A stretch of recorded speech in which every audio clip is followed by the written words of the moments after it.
Seah, Hello. what's your favourite line from The Mandalorian Season 1, Episodes 1 and 2? I don't know how to ride Blurg.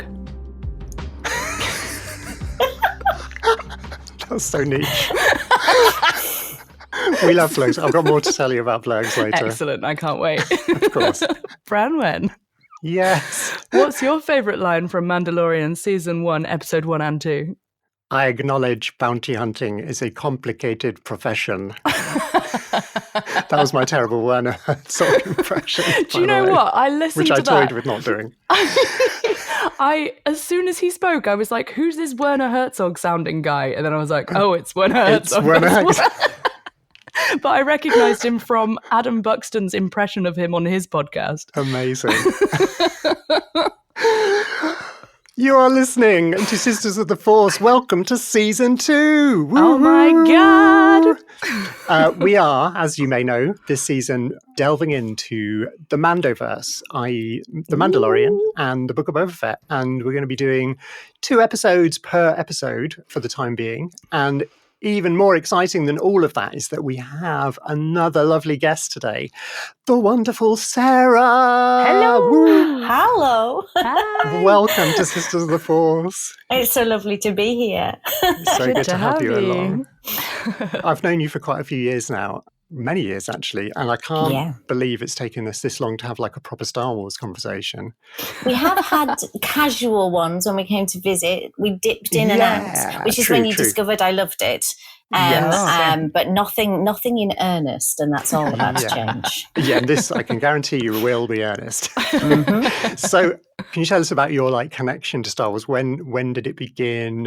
Where are you on the spectrum of like, I just love all Star Wars, or just give me the Mando? You know, No. I'm the same age as you, so I went to the cinema and saw the New Hope and Empire Strikes Back and Return of the Jedi. I saw those when they were released in the cinema. My mum is an absolute sci-fi geek, which is great for a farmer's wife. Excellent. Do you know what I mean? You don't normally put those two things together. And because my dad wasn't interested at all, it was us that got dragged to the cinema, thank goodness, to go and see all things Star Wars, all things Star Trek. So it started at that point and just has grown from there. So it give me it all. I'm there for all of it. Nice. I don't think I've met your mum before, but no, I don't think you have. She's memorable and delightful. But yes, she was the one that started the whole kind of passion for it. And we had, in a way, I had no idea what I was coming to. Just my mum was really excited to see it. And then we thoroughly loved it and were transported as you are when you go and see a fairy tale that's all set in space. Nice. And it just grew from there. Amazing. Is there anything in particular that like, I mean, apart from the fairy tale in space factor, is there anything in particular about it that you love or that makes you keep coming back for more? It's the world building, I think. It's the fact that you're transported to all of these different places where the kind of human endeavor and conflict runs through, but with such different contexts and settings, and it's really clever and really beautiful and really epic and really brutal and has all of those kind of massively important elements of story brought together in a way that just keeps surprising and rewarding. So you just when you get used to one thing, there's another thing thrown in, and so you're never quite sure, but you're always kind of reassured that there'll be something in there that will absolutely grip you. Yeah, Nice. 100%. Yeah, that thing about it being clever. I think, you know, there's a tendency with geeky stuff that the average punter tends to look down a little bit on those things. But with a kind of franchise like Star Wars, the cleverness is so off the scale because they've just got the best people in each job, you know, all of and this show is a really great example of that, where you've got the best designers and the best sound people and the best costume creators, and like everyone is just really into the detail, and all of that creates that world building. I was going to say it's the detail that's incredible. And we have this thing in acting called the magic if, and I just feel like in all of the meetings, there just must be so much magic if thrown around. What happens if we do this? Where will it go? And it would just be really beautiful to be in that kind of room watching those magic ifs get batted around until they choose the one that they want. I'd love to be a fly on the wall of the story group. The writers' rooms must be unbelievable. They must be quite exciting places. The little post-it notes that they must leave lying around. Absolutely. I've been looking at this, The Art of the Mandalorian Season 1 book, which I got a while ago. I've still not read it all, I have to admit. I've been kind of like working my way through it slowly. Yeah. But I revisited it a bit this week in advance of this episode. And there's lots and lots of Dave Filoni's little sketches. And obviously he's like the brains behind a lot of the kind of current Star Wars storytelling. Yeah.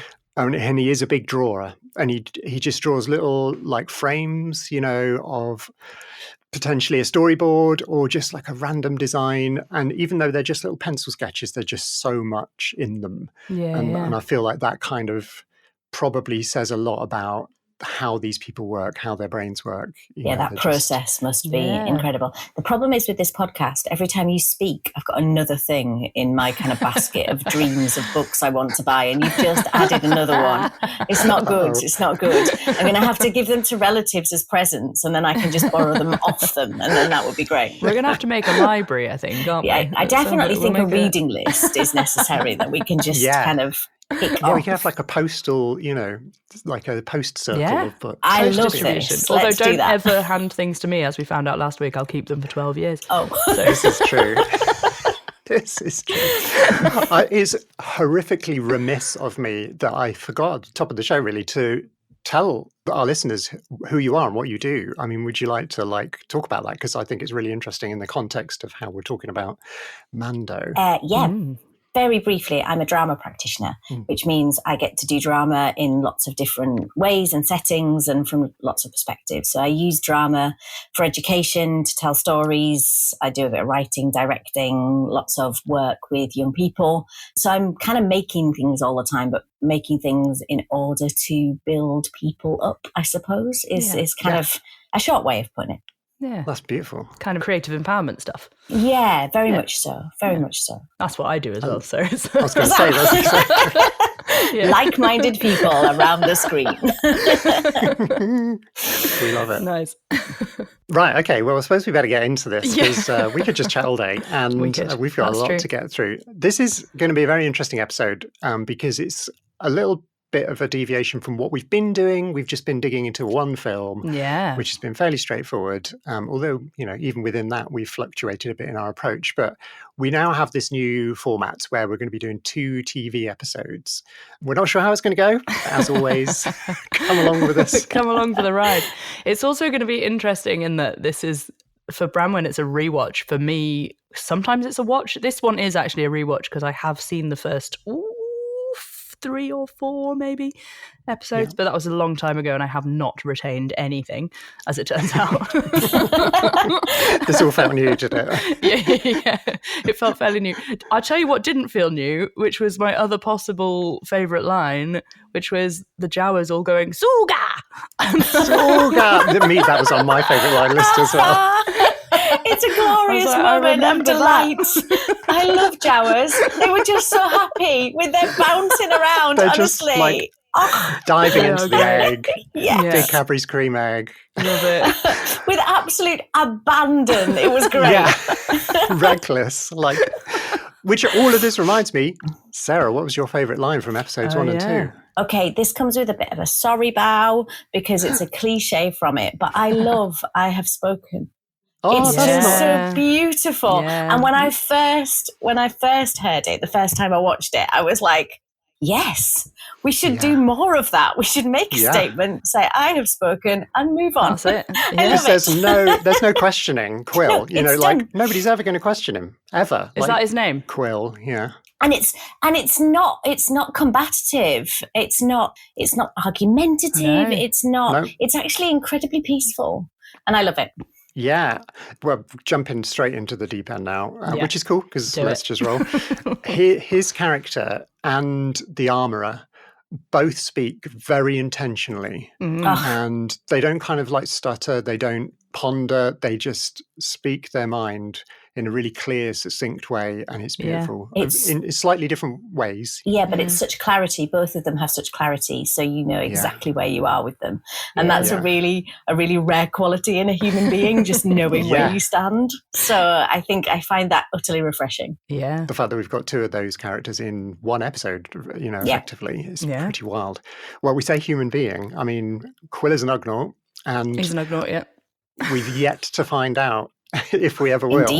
Indeed. What species the armorer is. There's a lot of rumours out there on the internet, but intrigue. We will see. Yes, I'm sure. I am utterly intrigued from the get-go. More intrigue. I love it. So should we just talk about episode 1? I suppose that makes let's go for that sense. first. That makes... my first note for this was opening music is lush. What is happening? Lush. I instantly went off and looked up who the composer Ludwig. is. Yes. Because I was like, this is great. If you get a chance, on Disney Plus, go into the Star Wars bit and find the gallery, which is like the behind the scenes of The Mandalorian. I think it's just The Mandalorian so far. And season 1, they did 6 episodes, I think it is, like round table sort of thing with various directors and people involved and stuff. There's an entire half-hour episode about Ludwig and like his process, and you will love it. I will love it. I can already tell. Unbelievable. Like the footage of him playing with modular synths and then playing his guitar and his drums and his old cranky upright piano and then like the orchestrating of his like melodies and him being at the recording of the orchestra stuff as well. It's just like all of the feels for music creators. Like as a composer, I just cried through half an hour of a documentary in the best way possible. I felt like I'm Ludwig and Ludwig is me, you know? And you will absolutely get that same feeling. I know. Yeah, I can see it. It just lands you though so definitely in that world, doesn't it? Like you're there, and what's more, you really want to be there with that music. I also had very, very I got Western vibes instantly. Like it's all cowboys. It's basically Western samurai. Which is George Lucas. Well, that was his kind of original intention. That was his influence as a kid growing up in the 50s, 60s. Like, and what he was feeding into his films. He was consciously influenced by samurai movies like Hidden Fortress. We've already mentioned that in the New Hope episode. And 100%, I mean, Han Solo is like the original gunslinger. And this is just the sort of distillation of that. I think because Lucas taught Dave Filoni, who's sort of like, well, he directed this first episode. He's not the show. John Favreau's kind of the showrunner, I guess. But Filoni learned so much off Lucas, and that just fed into this. They were just like, how can we make the most Star Warsy thing we can to launch Disney Plus with? So musically we've got that like Ennio Morricone type thing. Yeah, it's so reminiscent of that, isn't it? That scene where he first goes to the underground like covert where the other Mandalorians are, and you get those guitars, like those dissonant down, down. So good. It's so the good, bad, and the ugly. I love it. Yeah. The framing of stuff as well. Again, we're jumping all over the place already, but I did write this down right at the beginning when he first lands on that planet, which apparently is called Pagodan. I had to look that Pagodan. Okay. And we do go there again. Like it felt like a bit of a one-off little. Is this where the blue guy is? It's in that cantina sort of place, but it's like a little dome, isn't it, in the ice, in the middle of the ice. It's like the last frontier kind of fishing village type vibe. And some of the framing that he's used, like the whole thing, I don't know if either of you've seen stuff about the making of it. They use this thing called the volume. Have you seen that, Sarah? No. Right, it's fascinating. Like the way they shoot it. It's like a 360-degree studio, and instead of using lights and set, they project using LED. Well, I don't think it's projections. I think it's like LED screens all around. And all the backdrops are on that. And then they have partial sets. So the bit where he's walking towards the cantina kind of thing, there'll be a track on the floor of like the kind of icy walkway with some icy texture either side, which will be physical set. But then all the stuff in the background is just being projected onto these LEDs. And the cameras, or the camera, because I guess it's single camera, is connected via the network to the way the stuff is being projected. So if the lens on the camera changes, like if they change to a different zoom lens or whatever, or change the focus and things, the backdrop changes with it. So if you're standing in the space, it can look a bit alarming because things are kind of parallaxing and going all weird. But if you look through the camera lens, it looks perfect. It looks normal. Right. But it's even if it's parallaxing and doing some weird perspective stuff to make the cameras work, it still looks roughly like. So the actors don't have to do all that work they'd have to do in a blue screen or a green screen. They've at least got a sense of where they are. And the beauty of it is it lights the actors. So you don't need to worry about lighting. Like if it's a nighttime shoot, they're projecting stars and, night sky and stuff, then that will affect how the characters look without you having to get too bogged down with light. I mean, I'm sure they do some lighting, but yeah. They must have to do some. Yeah, I think so. But it's a lot less. Like the backlighting and stuff all just happens in camera, and it means they don't have to do loads of post-production, like keying and all that sort of stuff that they would have had to have done in the 80s, 90s, 2000s and stuff. This just saves so much time in the post-production. Obviously, somebody's got to be creating all the CGI backdrops and all that to like wrap around the volume. But I guess that's easier to do. It's a lot quicker to do than having to composite it all later. Yeah. And it definitely helps the actors. Yeah. I think you can see that in the way that they are in these spaces compared to, say, watching like the prequel trilogy where it was so much of it was green screen or blue screen. And that must be so difficult. It's quite a challenge, isn't it? Have you ever done anything like that with acting, Sarah? Like a little bit, because live theatre is more my thing. It's not something but I have done little bits and pieces here and there.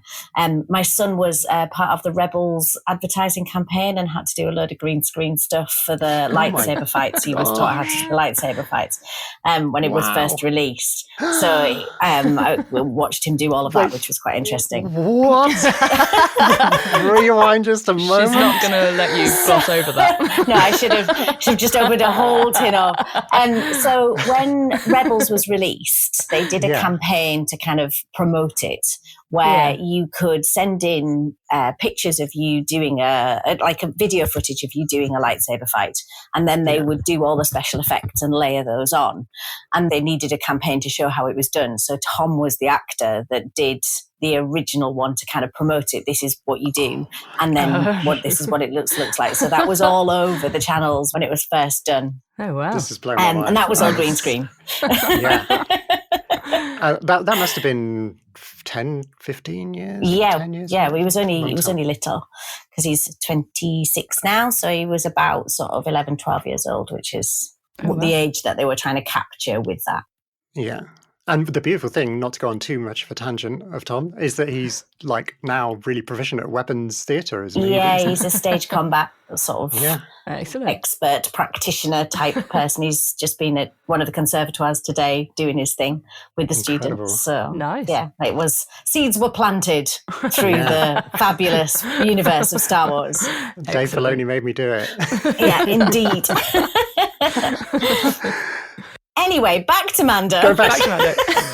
So the reason I started talking about the volume is that they've done all these shots of, I think it's as he's coming out of the cantina with the Mithril alien guy, the blue guy, and they're walking back along the path to the speeder, the ferryman, which we're going to talk about in a minute. Oh my gosh, yes, please.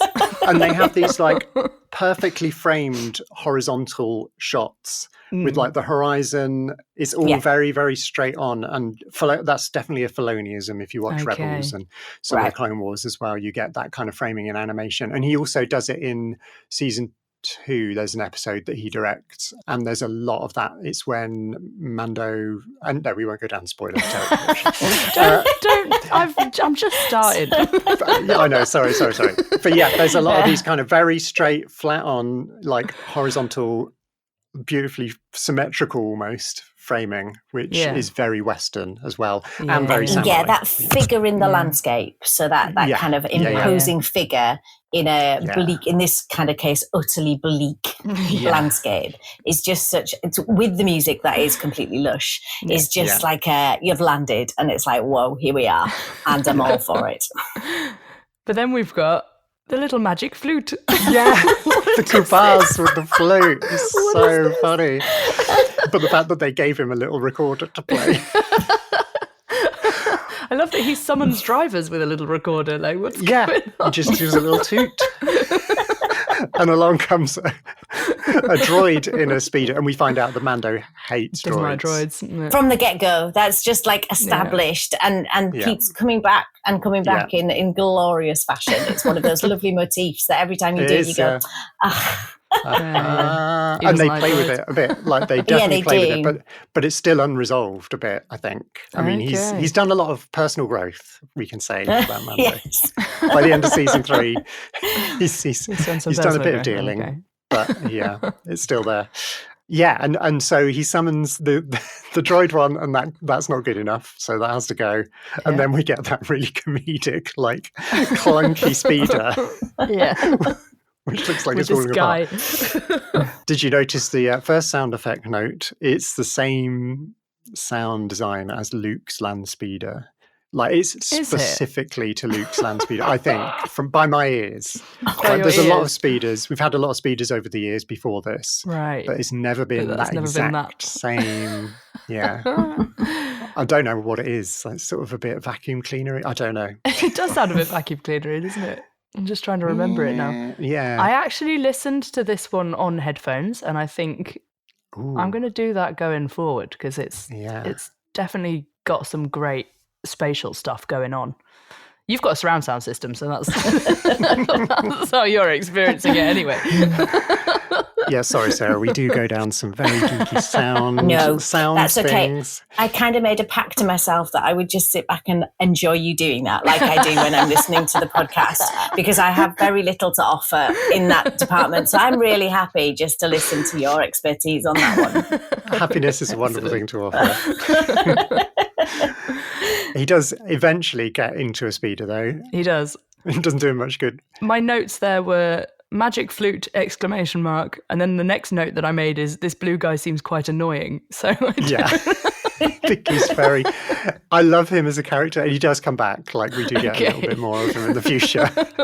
And I think his job is to be annoying. Quite annoying. Quite a bit of exposition going on there. I think because Mando doesn't speak, like for so long. Absolutely. Yeah. Just that silent treatment is amazing. Yeah. Can we just talk about how is it that he's captured so many hearts? Like we can't see his face. He rarely speaks. He rarely moves. Like he's so. I wrote down one of my early things is that he's very like statue. He barely moves. Why are we? I don't know. The timeline of him being everybody's hero, I wonder how many episodes that everybody became convinced. Because I meet him with such a curiosity for the first episode and maybe even the first couple of episodes. I'm just intrigued by him. And his growth, his flexibility in a completely inflexible world is what's absolutely fascinating. And you can see that every compromise, every kind of deviance from the way is really thought out, really kind of, and if he has to do it in the spur of the moment, then it's really reflected on. Yeah. For me, I think he becomes so beloved because we understand that kind of, this is what I want to do, this is what I have to do, this is what, and that's, and then the relationships that grow that obviously we don't really get into in this episode. It's that kind of evolution in front of us. Of feelings, of emotion, little literacy, of all of those kind of things that keep taking him by surprise. And then he assimilates and moves. He's kind of childlike in some ways because he's clearly grown up, as we discover as things go along. He's grown up in such a rigid system.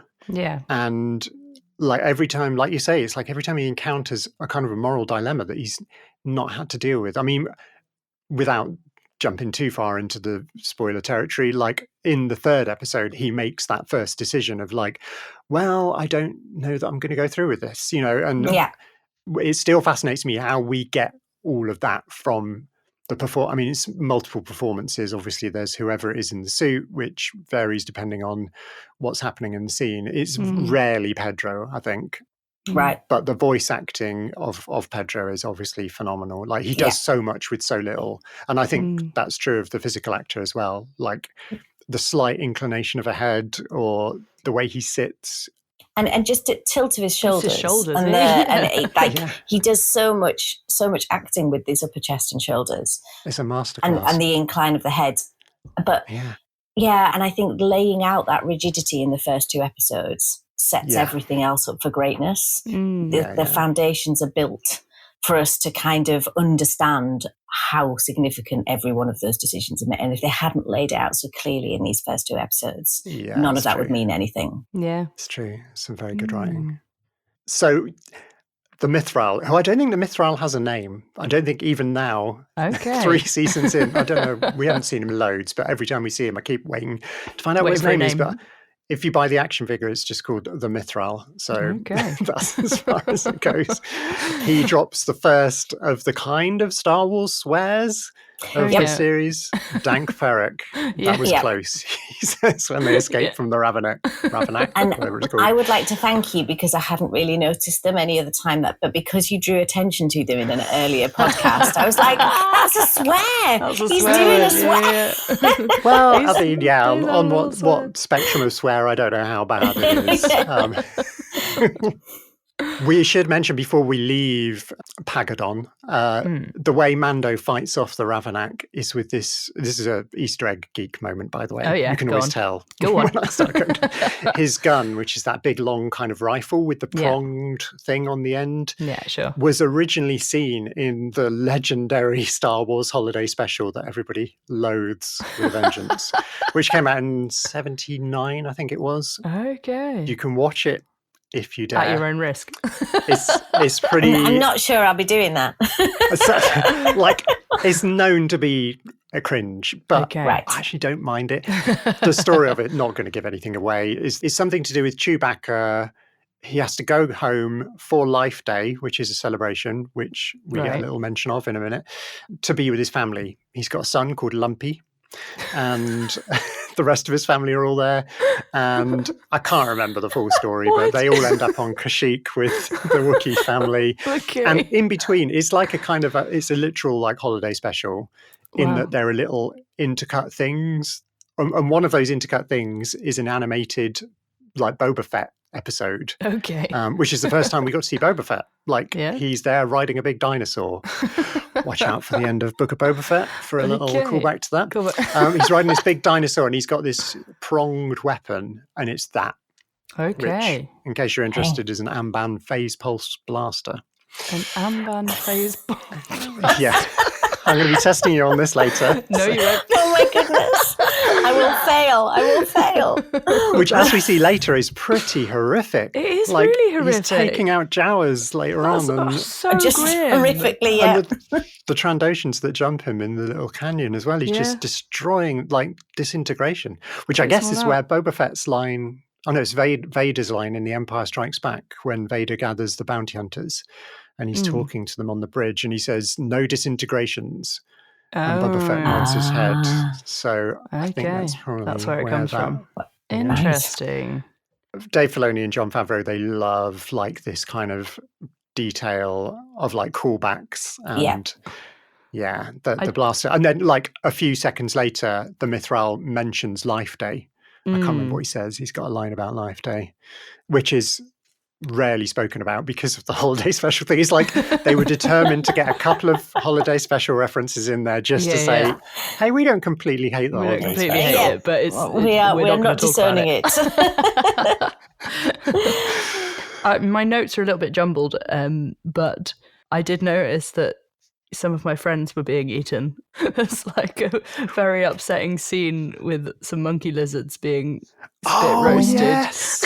Of course, on a spit, and they don't try and disguise the original nature of the meat at all, do they? No. It's like it's so there you are, have it. Watching it all happen. It's so horrible.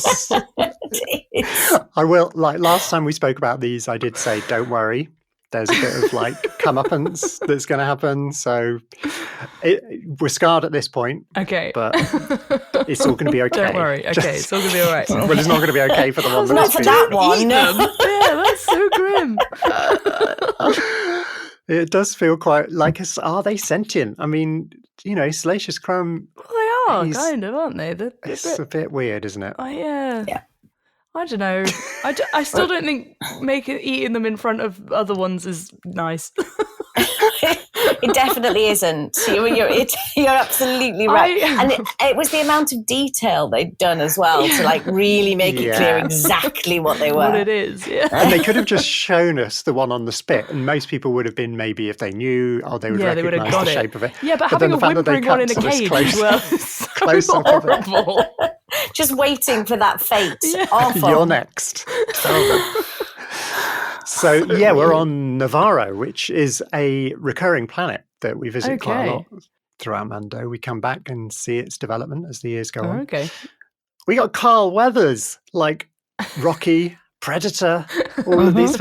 He's just casually, apparently, so I learned in the Art of the Mandalorian book, which I was reading this morning, they designed a Weequay mask for him. Weequays they're not the same race as the ones that are keeping Grogu, the child, at the end of this episode. The sort of piratey types. They're not those, but they're similar. There's one in Return of the Jedi. He's one of the skiff, the Jabba's sail barge has got those couple of skiffs that fly around. Yeah. And the one that pokes Luke to get him to jump off the plank with a sort of leathery skin, that's a Weequay. Yeah. And they'd kind of built a mask for this character, for the head of the Bounty Hunter Guild to be wearing. Right. And then they were like, hang on a minute, we've got Carl Weathers. Why? We're not giving him a Why mask. would we put a mask on him? Yeah. And I think that was the right decision. Yeah. He's so great. His character arc as well of like... Well, that's the thing, isn't it? It's only the very, very start of the story when we see him this time. Where he takes that character is... Yeah, absolutely. We love him. I love that we're getting all this Bounty Hunter Guild politics straight away. Yeah. I think one of my overarching reactions to watching these two episodes is the amount of lore, L-O-R-E type lore. Yeah. Mm-hmm. It's just so much about the bounty hunters, about the Mandalorians. There's just all of this stuff. It's so detailed, and it kind of somehow doesn't make you feel too overwhelmed. I don't think. I don't know. No, I didn't feel particularly overwhelmed. I felt like it was it's dropping it in. Yeah, it's small enough chunks. Deftly done is what I said. It's really deftly done. Yeah. And I think it's really interesting as well, because up until now we've been kind of obsessive about Jedis, and we've not really thought about any other of the cultures that might have just as much sort of history and legacy and lore, L-O-R-E, that goes with it. And then suddenly we're introduced, it's not just Jedis. Actually, there is equally complex and embedded kind of rituals for a completely different sort of way of being. And I think that's really, really interesting. I especially love that with the bounty hunters. I think with the Mandalorians, it's a little more complicated because there is some Mandalorian stuff sewn through Clone Wars and Rebels in places. It's not all the time, but there are certain arcs within those series. But obviously they're animated series and less people watch them than what they did the live action stuff. But the Bounty Hunter Guild, I don't think we've really had very much at all. Again, there were mentions of it in Clone Wars, but very little. And it's something that's been around from day one, from day two, I guess, since we saw... Well, no, day one, because Greedo was a bounty hunter, wasn't he, for Jabba the Hutt. So we did have a bounty hunter, and it's definitely in the role-playing game, which is one of the earliest sort of sources of information. Yeah. But we're all guessing, really, until now. Yeah. We're starting to get specifics about the pucks. We're introduced to the little bounty hunter pucks. Yeah. Which I'm not quite sure how they work. It's quite interesting. No, it's very odd. It's they talk about chain codes as well, which has been mentioned in other things briefly. But I think this might have been the first time we heard the phrase chain code, which is like a kind of an ID, a digital ID, I guess. Yeah. Yeah. Super interesting. And I suppose just even from that shift of it should be done like this, this and this, and this particular bounty isn't being done like this and this. And this. So we get that suddenly starting to have to flex just a little bit. Yeah. I think that's some of the deft storytelling you were mentioning. Yeah, absolutely. Yeah. Let's have a bounty that isn't like the others, because then it helps us to explain why that is the case. Yeah. Love it. Great writing. Yeah. And so he goes to find out about it from... none other than Werner Herzog. Which still plays well. Every time he goes into that room and Werner, I'm just like, what is going on?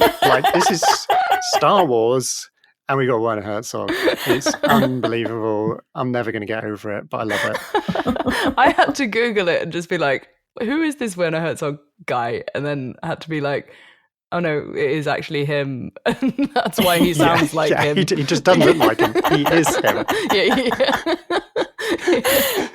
With an Imperial medallion around his neck. Yeah, and stormtroopers. What was that about? The stormtroopers, like decommissioned, I think they're referred to as, because they're a bit messy, aren't they? Yeah. Looking a bit worse for wear. A close second for my favourite line was going to be a double line, which is one of the troopers says, "We have you 4-1," and Mando says, "I like those odds." So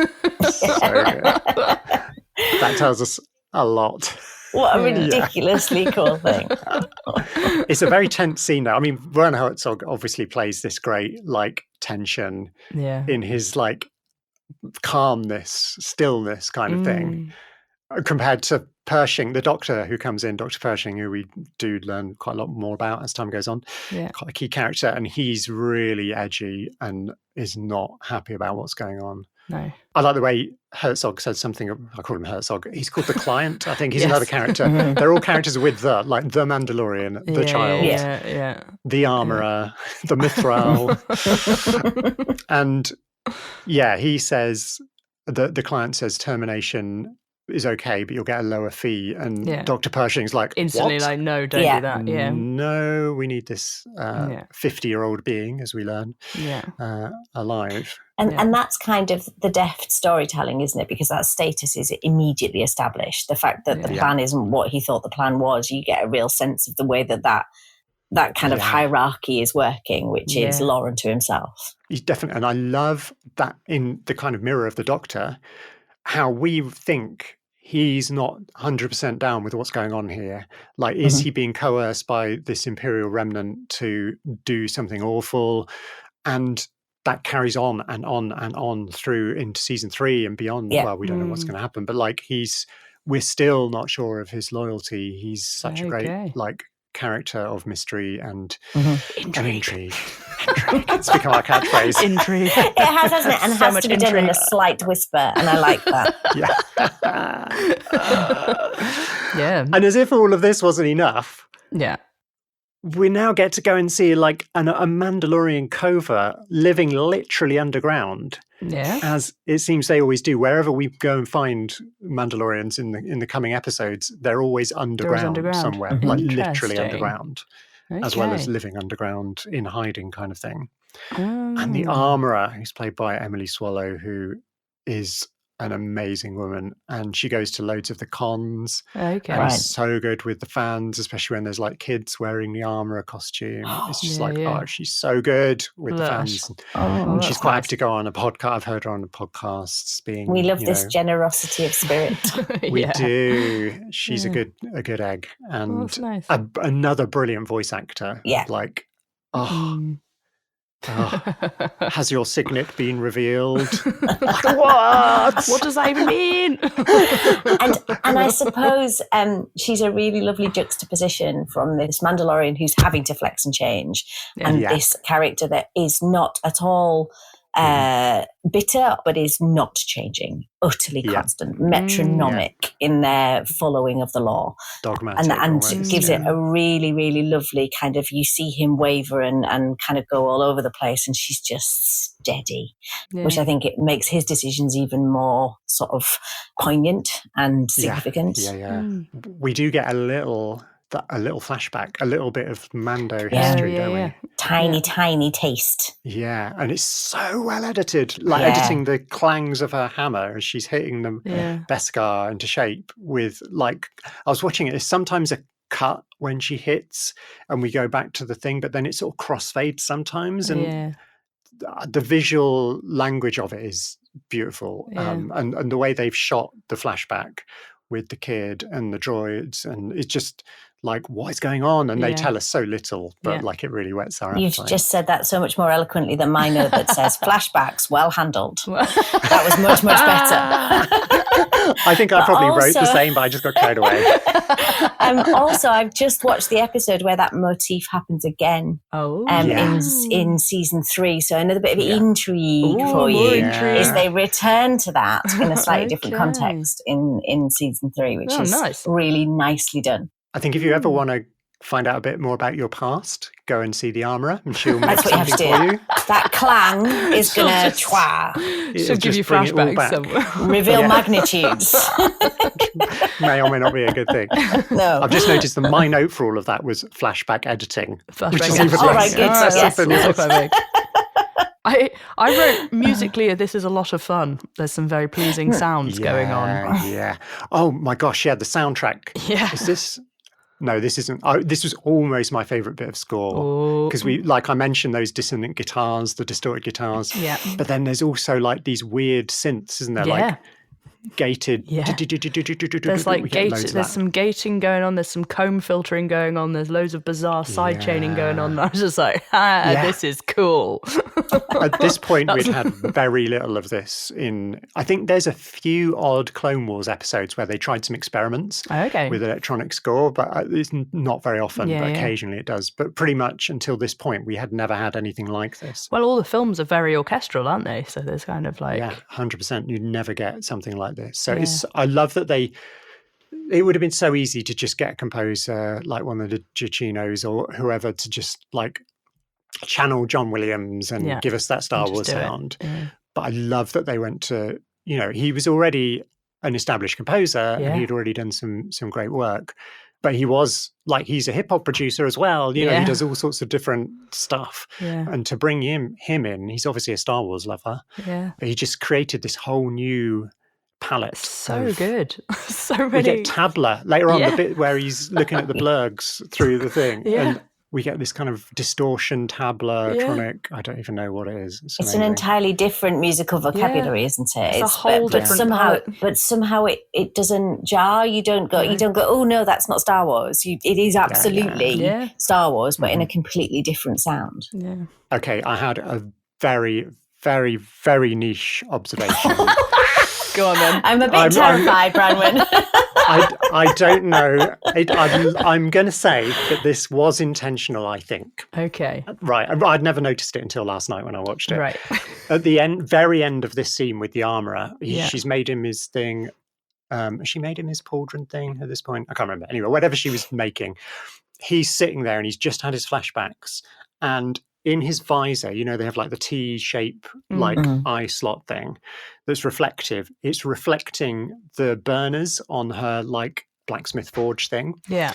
And there are 3 of them, and it's a bit like bars, like a prison cell, and it's like he's trapped in the Mandalorian dogma, which is going to become a massive story point as these seasons go on. And there's all this stuff about, do you ever take your helmet off? Which, we've mentioned briefly in this episode. Somebody might have been the Mithril said, I heard you guys don't take off your helmets. Yeah, yeah. Where they're just sowing those seeds of like, well, if you're in this Mandalorian sect, you don't. Yeah. And he does have to battle with his identity as a Mandalorian, and not even just that, but his identity as a Mandalorian of the Watch, which is what, well, we don't really know the name of their covert, but this particular covert, or is it to do with all the other sects of Mandalore where you can take your anyway? Jumping ahead of myself, but I feel like it's sowing seeds of his imprisonment as a Mandalorian, literally on his helmet, which is the icon of being a Mandalorian. I don't know. The theatre maker in me. The kind of does that. That was a complete accident. And then when they saw it, they went, "That works." Oh yeah, we nailed it. I can't help but think that, because that happens so often. You don't plan something, it happens, and you go, "Brilliant, Oh, wow. we're having that, and we're taking credit for it." But it could be either way. Either way, it works. The last ever school play I was in, I smashed something on stage. And I went, oh no.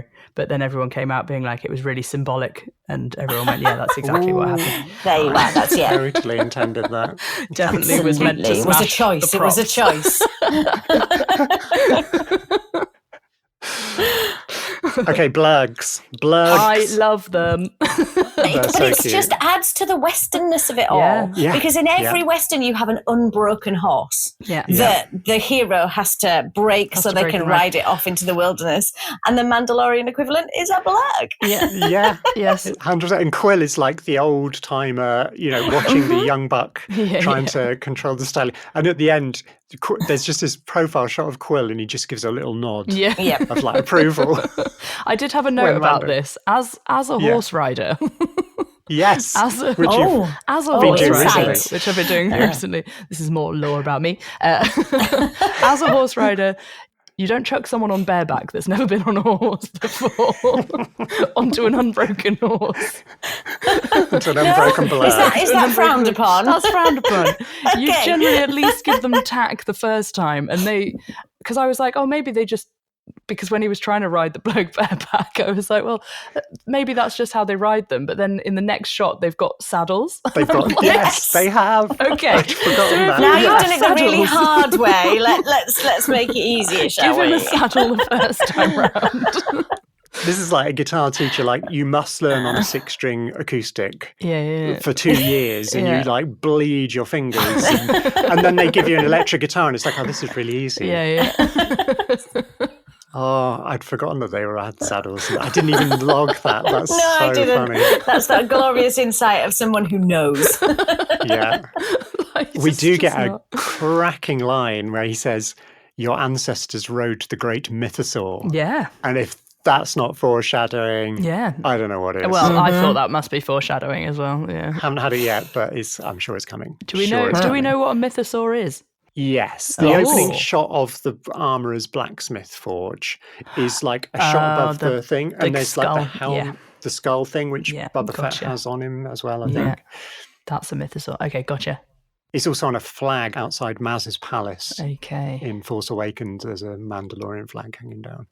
And the Okay. mythosaur is like, each Mandalorian sect has its own thing. I think each Mandalorian has their own like They do iconography. this. Yeah. That's when she says, has your signet been revealed? Yes. Yeah. She's Yes. asking him what is going to be put on his armor as like his symbol of him. Okay. But the overall Mando one is that creature. Right. And It's a bit like a coat of arms. Gotcha. You can, yeah, Gotcha. like the Welsh dragon, Yeah. Yes. the Mandalorian mythosaur. Nice. There we are. Equally good. I'd be happy with either. So then we go and meet the bounty hunting droid, who I think sounds really cool. Gosh. But before that, we've got my favorite Well, I musical was just cue. going to say the music around that time is just that was the bit I could contribute musically. I think it's before the bit that you're going to say, but just the music while he's learning to ride is such a glorious kind of adventurous saga-y. It's great. Yeah.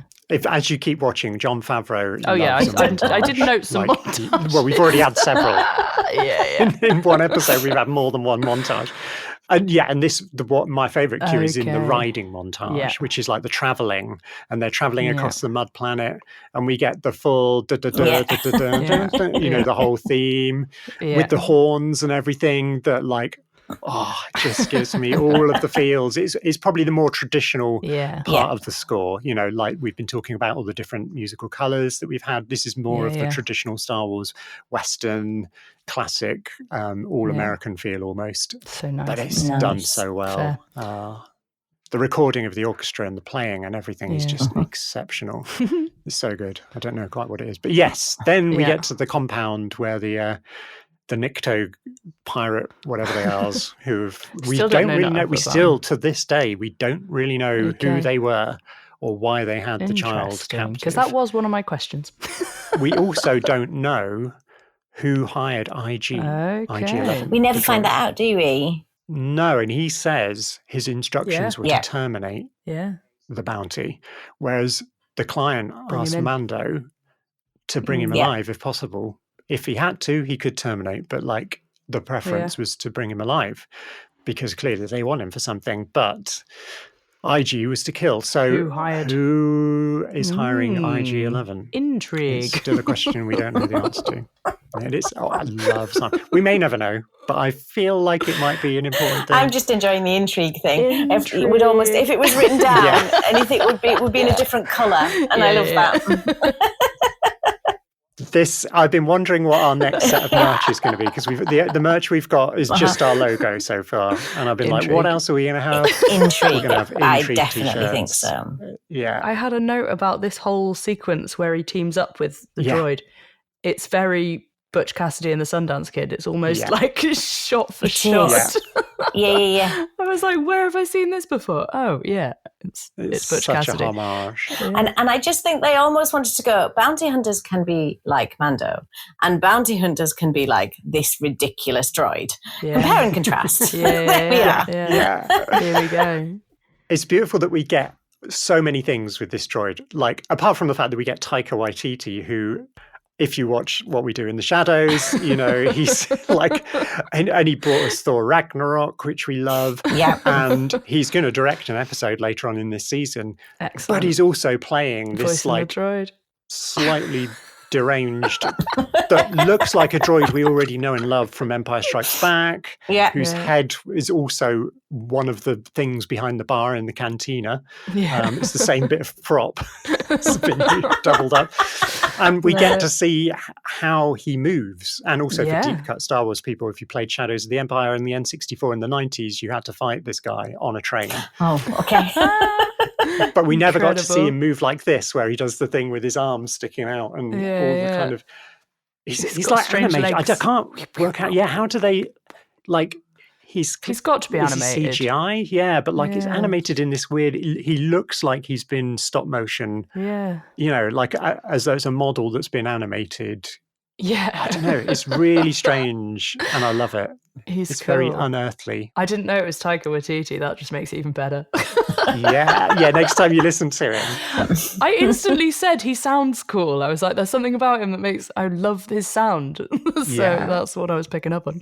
When he's saying about like initiating the self-destruct, like the way he makes it comedy because he keeps doing it is. I mean, it's comedy in the writing, but the way he delivers it is so Taika.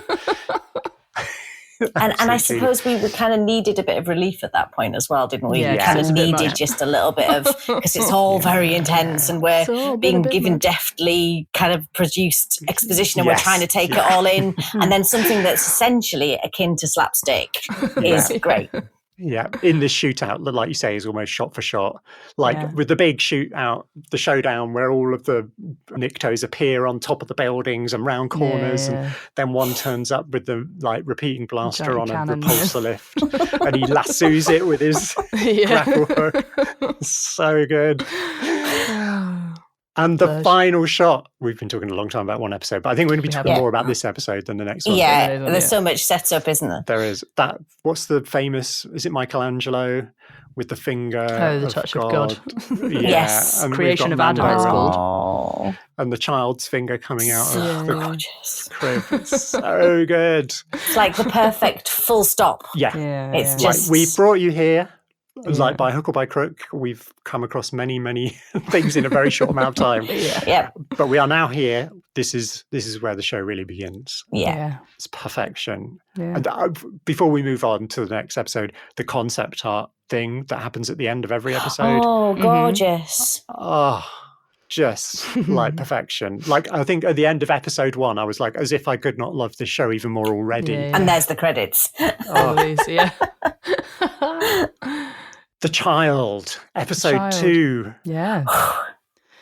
We've got one of our famous you've probably noticed in our we're tracking things. No, I put it top of my list. Small animal in establishing shot. Spotted. Yes. There. You are officially a sister of the Force. I am. Or want to be.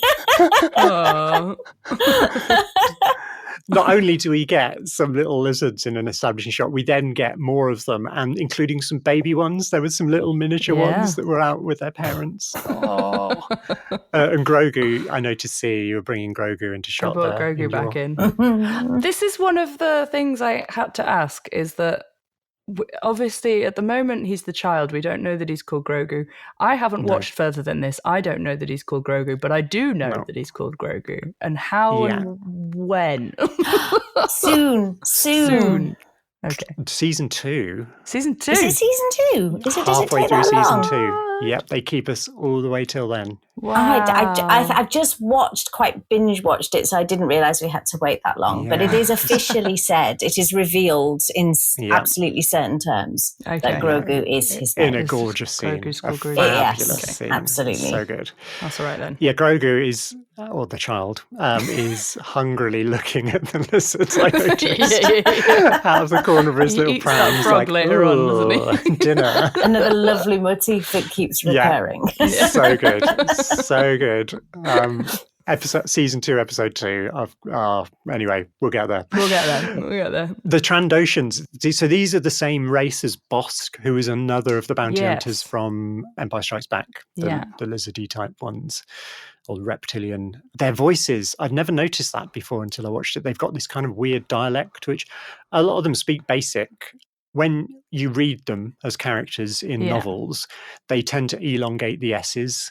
Okay. Like Bosk's, I think Bosk has 3 S's in it, I think, if you write it down. Sure. And there's dialogue like in the comics and stuff. You see they speak with multiple S's. So that's when they're speaking basic. But obviously in this, I think they're communicating in their own language. Yeah. Which I don't think I've ever heard before. Okay. It's really cool. Just a little design note. Sound design note, good. We were talking about the non-verbal communication and the acting that's so eloquent without words. And I realised that one of the things that they're doing, particularly at the start of this episode, is they use breath really eloquently. Yeah. So breath sounds where there's no words, and it's a really clever way of communicating, because we do communicate through our breath. Yeah. Whether it speeds up or slows down or is slightly more laboured. And there's loads of really beautiful breath speakiness, and so completely non-verbal, but like just using the sound of the inhale and the exhale in a really eloquent way. Just if you look at it, there's some lovely use of that at the beginning of this episode. I need to go and rewatch this now. I'm going to watch it again. I might binge the rest of it, and then I'm going to go and then do a rewatch. and then do the rewatch. Good plan. Good. Can't ever have too much Mando. Because I'm realising that we've not only have we got Mando, who we can't see, and he very rarely speaks. His acting partner is a puppet that doesn't speak. It's ridiculous. It shouldn't work, and it absolutely does. We're getting all of the feels. We're getting so many feels from their relationship in that scene after this little moment. And Mando's trying to like cauterize his wound, and Grogu comes up to help and like lays his hand on it. And the music tells us something's going on here. Yeah. There's no dialogue or anything to tell us anything. And Mando dismisses him and puts him back in the crib. But like, there is something going on, which we'll find out later. Well, he's force healer, isn't he? That was my note, was that we're setting up force healing instantly. Yeah. For me, this is where the bonding begins, this little scene, this little campfire scene. It's like Grogu's obviously like rooting for him and trying to help him. Yeah. And Mando's kind of realising, and he doesn't quite know what to do with that, so he puts the baby back in the thing, but it's like it's started, I think. Yeah. But it's a brand new thing, isn't it? He's not had that from anybody. He was a foundling. He didn't have any parental input. He's not had bonding is something that hasn't happened, and it's not part of the way, because bonding's not allowed to happen. There's all of this distance and lack of connection, really, except for the fact that you belong to the same creed. And then suddenly he's given it really naturally, and it is just this is a whole vocabulary I don't understand, I don't know of, but somehow it speaks to me. And how do I marry those things up, that there's an innate pull towards it, and yet it's not something I understand or know nor trust yet. It's that whole baby animal thing as well, though, isn't it? It's that you innately want to take care of infants, unless they're crying, but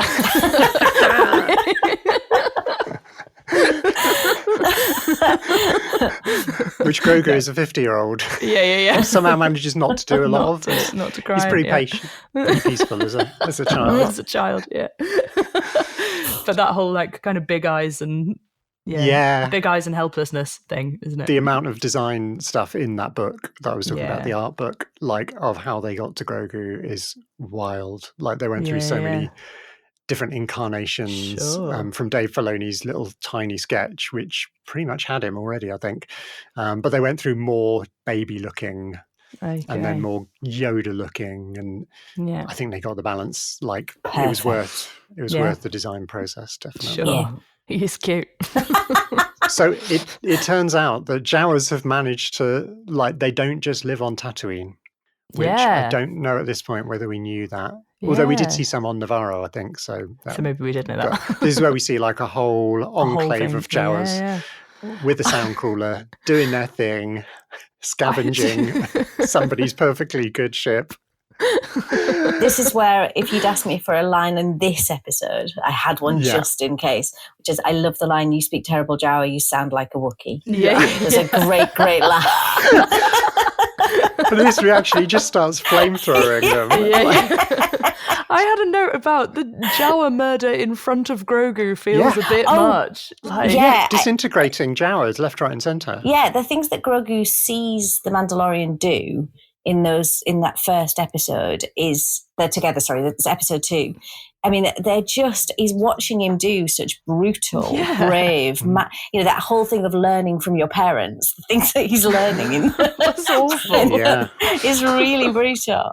Although, to be fair, he spent a certain amount of his life in the Jedi Temple, and completely, as we know from the prequel trilogy, that isn't necessarily they're also quite brutal. No. Yeah. Which I think is why he's unfazed. He just watches it. He's not shying away or scared, and that kind of backs that up. He's seen lots of things, but now he's watching.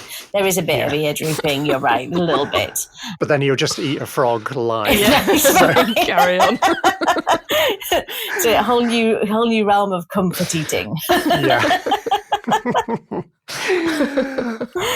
I like how he is doing this little a little bit of hunting for frogs at Quill's. Like there are frogs around, and he's like, you can see it coming before it actually happens. Yeah. Quill gives us a nice line about the Jawas. He says, "The Jawas steal, they don't destroy." Yeah. Which is an interesting one. That is nice. Yeah. They nick things, but they won't have broken any of the things that they've nicked. Yeah. Quill's full of brilliant lines, actually. They really don't like you for some reason. Well, I did disintegrate a few of them. Was another beautiful exchange. There's just all of that writing is just absolutely on point. Yeah. He's another character that's like, we've got a lot to thank. Like the writing is brilliant. Nick Nolte, who's playing him, like his voice acting is just supreme. And I kind of want to shout out Misty Rosas, who is the physical actor, because so often people talk about Nick Nolte and like, yes, he does bring so much to the character, but Quill has got a lot of physical stuff as well, in the same way as Mando has, and she's in Star Wars a lot. She's often playing a droid or playing, background characters. I feel like she should have like a main character at some point, because she's just an amazing actress. And very versatile, because, one day she's playing a power droid at Nema Outpost on Jakku, and then, a few years later she's playing an ugnaught, an old male ugnaught, who's been through everything. And she brings a lot in a very subtle way. It's the partnership of all of that. But it happens time and time again. You've got that kind of design, that craft, the actor, the voice, the writing, and the way that comes together so beautifully in so many moments. But that's a really good example of it. Yeah, what a character. What a really whole lived in. We know the way he talks about servitude at the end of the episode is like, I was almost crying. Like, all we know of ugnaughts, if we've just watched the movies, is them on Cloud City. And they seem to be certainly very low down on the food chain in Cloud City, just dealing with the trash and everything else, running around doing everybody's bidding. And I think we do know from the more expanded universe that they are very much that race that get used and abused. And so the fact that he's managed to escape from that through whatever route, and he just wants peace, and he's very reflective about service, and he just wants to be, and like, he won't take anything. He's such a great character. My note is that he's the personification of wisdom and honor, and that's what really kind of comes out at you to kind of live a life like that and come out of it wise, not bitter, is really very impressive. I love that. Yeah. So Mando gets sent on this little mission to go and find the egg, which is just like such a classic side quest. I mean, this whole episode is a side quest. It is a side quest. It reminded me, I don't suppose you watched The Mighty Boosh ever, Sarah, did you? No, I'm afraid not. I probably missed out, but I missed out. You really did. There's an episode of that where they go and find the egg of Mantumbi in season 1. They go to the Antarctic or somewhere. And, Look deep into the parka. Oh no! Oh, here we go. Don't let. Maybe we need a spin-off Mighty Boosh podcast. You've got a lot to get through before you can start thinking spin-offs. True. There is so much. So he goes to get the egg. It's a fairly classic scenario. Nasty monster is guarding the egg. Yeah. But is it the nasty monster's egg? Well, so no wonder it's guarding it. It's not nasty either, really. It's just a mother, isn't it, doing a thing. I felt a bit bad. Just unfortunately, it has what the Jawas want. The Jawas want to eat the baby. Come on. Brutal. There's so many things about this episode. But I feel like the main thing that this episode is discovering that the child has some really powerful, extraordinary abilities. Yes. Yeah. I love the moment of him doing that, and I love the fact that he has to have a little sleepy afterwards. I think that's something we've not... He needs to sleep. I really love the fact that at that point we're allowed to know so much. So we go, that's the Force. We know all about the Force. We're really... Whereas Mando's going, what is going on? Is that? Yeah, that's true. So we're really wise and he's really naive, and there's just a nice moment where we go, no, which is the opposite of everything else. Yes, exactly. Yeah. So before Grogu steps in that battle, I think that's my favourite music cue. Yes. That whole battle, because it's just so wild. It's got those little vocal samples. I loved it. So weird. Some really resonant analog synth stuff going on. It's weird and wonderful. I couldn't even tell what half the sounds were, but I was like, this is incredible. That must be really good for you. When you can't work it out, that must be like the absolute creative challenge of what is going on. It is peak. I mean, give me a couple of hours with a synth and I can recreate You'll work it out. But it takes a while. At this point of the episode, I'm going to introduce a new feature. Ooh. Dum, dum, dum. I feel very honoured to be here. I've mentioned this to Seah, but I haven't mentioned that I was actually going to do it this episode. So sorry for the lack of order. I haven't figured out a name yet. I think it's going to be called either West End Girls or West End Geek Girls, possibly the latter. West End Geek Girls, okay. Right. The original role-playing game, which we've mentioned many times, I'm now showing. I've not seen it before, but it's good to have the visuals. Books. I've got several books behind me, but this is the source book, which came out of the origin of it, and is made by West End Games, hence the West End Geek Girls, you see. And what I suggested to Seah that I might do is each episode of the podcast, I'll find something in The Mandalorian that comes from or is referenced in the role-playing game, because it's not a game that carried on. Like, I think people do still play it, but it hasn't got like the longevity that Dungeons and Dragons had, for instance. I had some intel that they're doing a reprint of the game. Are they? Yes. Wow. Nick told me this. We may have a secret plan, which is going to be a sort of one-off bonus episode that we've been quietly talking about behind the scenes with some of our other role-playing geeky friends connected to this, which is why I kind of wanted to introduce the role-playing game in a bit more detail. So I found something in this episode. John Favreau and Dave Filoni, well, I don't know about John Favreau, to be honest, but Dave Filoni 100% has this book and played the role-playing game, because I'm around my age. And like the amount of things that are specific to the role-playing game that I've seen them reference in the show. Obviously, there's loads of stuff in the role-playing game that's in all of Star Wars that we know. You know, it wouldn't be a surprise if I looked up Stormtrooper in here. You know, we know that they're... but the details and the naming of things sometimes makes me feel like, they're specifically doing this. So in the battle that he has with the Mudhorn, his last-ditch effort, he's on his knees and he's got his little knife. Yeah.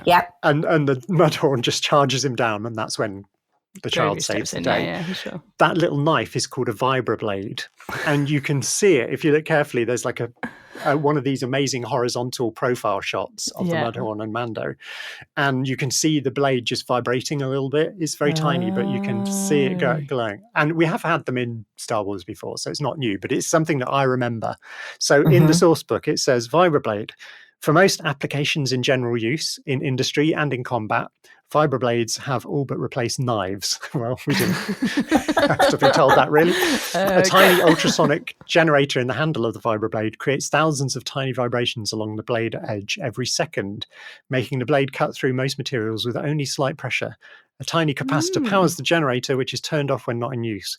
When turned on, the vibrations produce a low but audible hum, which is a typical, like, you need to know that in role-playing games in case you're trying to sneak up on, somebody. Sure. Vibroblades range in size from tiny medical scalpels with sensitive variable controls to the well-known industrial 3-meter-long fast cutter built by Crafts Being. I love the brand name Crafts Being. Obviously, where else are you getting your vibrating knives from? Crafts Being. All have been employed as weapons at one time or another, which again is very role-playing-y, because the first thing you want to know is, can I use it as a weapon against this, whatever it is I'm fighting? So you can look forward to that. In every episode, I'm going to find a little thing. Great! I'm excited. A little West End Geek Girls Easter egg. I love that. There's another musical cue just after when they're rebuilding the Razor Crest together in a fast 7 time. Yes. I had to really count like it's super quick tempo. It's like, I think, a 1 2 3 1 2 1 2 1 2 3 1 2 1 2 1 2 3 1 2 1 2 type of 7. Yeah. And it's really like busy. Yeah, it's a montage. Yeah. But it is another interesting color. It's kind of more like Middle Eastern in its rhythmic content rather than all the other flavors that we've been having so far. It's fascinating, and you'll know much more. But the fact that they can have all these diverse things, all sort of motifs and scales and all of that kind of key, and then it still holds together as not. If somebody with less craft did that, it would be all over the place and it would feel disconnected and it would feel disjointed. But somehow they managed to make it all one glorious thing out of all of these disparate parts, which I think is the same for the filmography and the same for the characters and the same. It's just so clever. Yeah. I think it's that wonderful creative tool of limitations, because even though there are many things, they still have like a finite flowchart for all of these things, where they're like, well, these are the core things that we're going to center it around, i.e. samurai and Western. We might also venture into these other places, but that's all we're going to do. And they stick probably fairly rigidly to those things from here on out, and it maintains the feel of the show until such time as when you're 3 seasons in and you decide, well, let's just have a wild episode where we go off book. Let's change that. Which I've just watched. Yeah. But once you've established stuff, that's when you can go off book. Yeah. But you do need to establish and earn those kind of episodes, definitely. Sure. Which, oh my gosh. This was amazing. Yeah. I've had such a nice time. Thank you. Thank you so much for coming on. I hope you will come on again when we're breaking down something else. I would be delighted to. Cool. Yeah. We'll hold you to that. You have brought so much interesting insights, loads of stuff I've not even begun to imagine, but as soon as you explain things, which is very on brand for you, you just managed to make me go, oh my gosh, of course. Of course, that's just of course. And I love that so much. That's why you're here.